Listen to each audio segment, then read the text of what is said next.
Hello ladies and gentlemen, welcome to the 44th edition of Final Round. As always I'm Squeak and this ginger monstrosity is the Eric Cartman of Final Round, Alan Jibby Gibson. We would first like to say sorry for the late delay in getting this episode up. Our creator XFC Dawson is currently undergoing stressful times with university and tests for the police. That's right, our creator wants to be a cop. We would also like to warn you that these delays may continue to happen from now till the end of May. But nevertheless we are here for our predictions of UFC 112 Invincible, marking the UFC's debut in Abu Dhabi in the Middle East. We start off with a fight in the middleweight division between Kendall Grove and Mark Munoz. Munoz has found some form after that brutal knockout defeat against greased-up deaf guy, Matt Hamill. Kendall Grove was on the verge of losing his place in the UFC, but he keeps fighting to survive. Grove's fought more quality opponents, but his momentum changes like how popular baseball gets. He really needs to be consistent if he wants to succeed in the UFC, because I see the winner getting a super fight. So who do you think will win this fight then? It won't go 3 rounds, because I see a knockout coming. I'm going to lean towards a Munoz win here through a knockout. Just one of those hunches I have. We always seem to get ripped for not being serious about MMA. But this is a show that's different. It's supposed to be light-hearted and fun. Who do you think we are, Frank Mick? Shane Carwin is my new MMA hero after that win. Just beautiful to watch. Let's move on to the next fight between Terry Etam and Rafael dos Anjos in the lightweight division. Etam has won his last 4 fights in the UFC, while dos Anjos has won his last 2 fights. Both have fought similar quality opponents and surely this fight on the main slot will determine their stance in the lightweight division. The winner will get a further look at more main card, pay-per-views, so the pressure is on all of them to get a great fight while they can.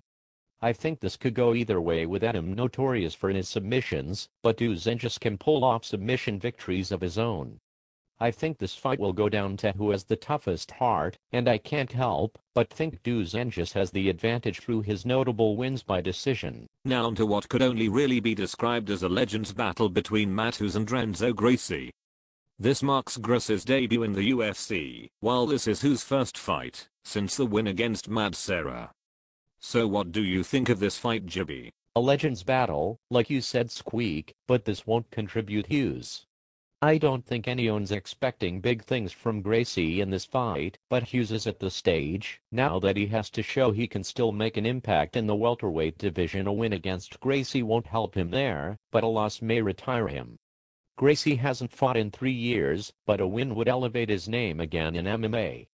But I just feel that break will make him rusty. I'm expecting a Hughes win here. We now move on the lightweight title fight between BJ Penn against Frankie Edgar.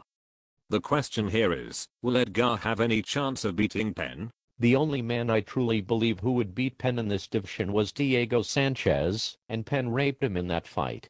He just fucked him up like George W. Bush did to the American people. I truly believe he is unbeatable in this division. Sadir Paulus, Maynard and Gomi are potential fighters, but he'll beat them all. I seriously believe he needs to rethink about going back to welterweight. I think I have to agree with you there. We had a lot of comments about the Penn-Sanchez fight, and we got it wrong. Penn easily destroyed him, and maybe even could have had it in the first round. Nothing against Edgar at all, but this is BJ Penn we are talking about here. It's like taking candy away from a baby to him. We now move on to the main event of the fight card for the middleweight title between Demian Maia and Anderson Silva. One of the best fighters in all of the UFC against probably the best grappler and submission specialist in the UFC. Truly this will be a markout fight for any fan. I told you before, Maia has to up his striking a hell of a lot, especially against Silva. He also needs to be pacey as fuck. Be faster than the spider to get an upper hand. But Silva has got unbelievable strength, as seen when he knocked out Griffin with a backwards punch. I love Maia, but I feel he has had not enough time to strengthen his weaknesses, and I really do see Silva winning this one. Maia will really rely on his submissions, but he has to endure the strikes, which I don't see happening. As much as Final Round loves Maia, I do have to agree with your ginger self with a Silva win here through a stoppage of strikes. though we can't underestimate Maia. He could very well take Silva down and take him out with his notorious set of submissions. I guess time will tell. Baldy won. So do you think Anderson is in the same boat as Penn and St. Pierre with limited fights left at middleweight? No, he has plenty left. He'll win and fight Sonnen. Nate the Great has got one last chance, I reckon. Then you have the likes of Bisping, Vanderlei Silva, Akiyama, even Alan Belcher, I reckon, if he gets a few more wins. That is it for us today.